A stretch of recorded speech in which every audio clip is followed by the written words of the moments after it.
महागठबंधन के नेताओं को आजकल कुछ सूझ नहीं रहा है।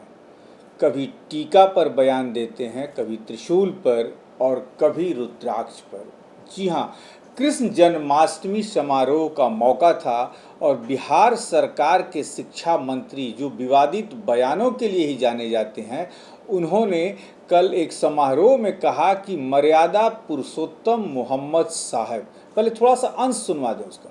जब शैतानियत बढ़ गई दुनिया में, ईमान खत्म हो गया, बेईमान और शैतान ज्यादा हो गए, तो मध्य एशिया के इलाके में ईश्वर ने, प्रभु ने, परमात्मा ने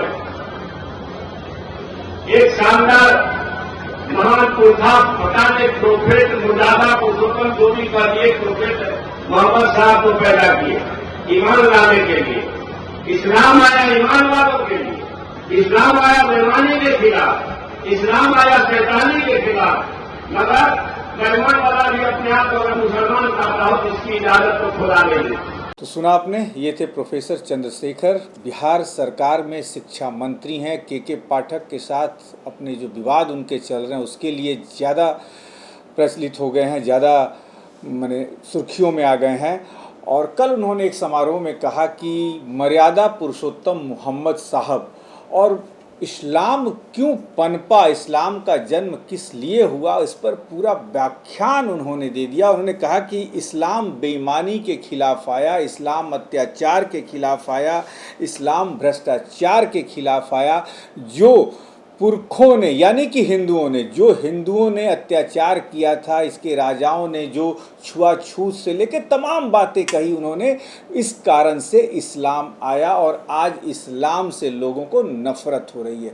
चंद्रशेखर को सुनवाते हैं। इस्लाम आया ईमान वालों के लिए, इस्लाम आया बेईमानी के खिलाफ, इस्लाम आया शैतानी के खिलाफ। मगर बेईमान वाला भी अपने आप को अगर मुसलमान कहता हो तो इसकी इजाजत को खुदा ले ले। तो ये थे प्रोफेसर चंद्रशेखर, हमेशा अपने विवादों से चर्चा में रहते हैं। आपको याद होगा करीब 4 महीना पहले इन्होंने रामायण पर पूरा एक व्याख्यान दे दिया था। रामायण को कहा था कि रामायण तो ये ग्रंथ ऐसा है ही नहीं है, तुलसीदास ने लिखा कैसे।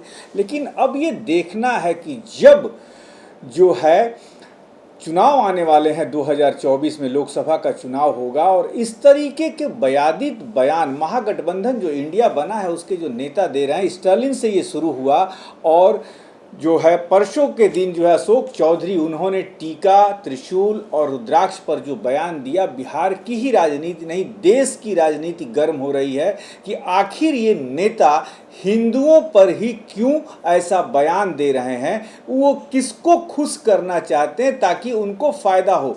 राजनीतिक पंडितों को भी ये बात समझ में नहीं आती कि जहां करीब 67% से ज़्यादा की आबादी हिंदू की है, वहां हिंदुओं के खिलाफ ये बयान क्यों दिया जा रहा है। अब देखना ये होगा कि प्रोफेसर चंद्रशेखर, जो कि शिक्षा मंत्री हैं बिहार सरकार के, उनके इस बयान का बीजेपी किस तरीके से फ़ायदा उठाती है, इस पर भी हमारी नज़र बनी रहेगी।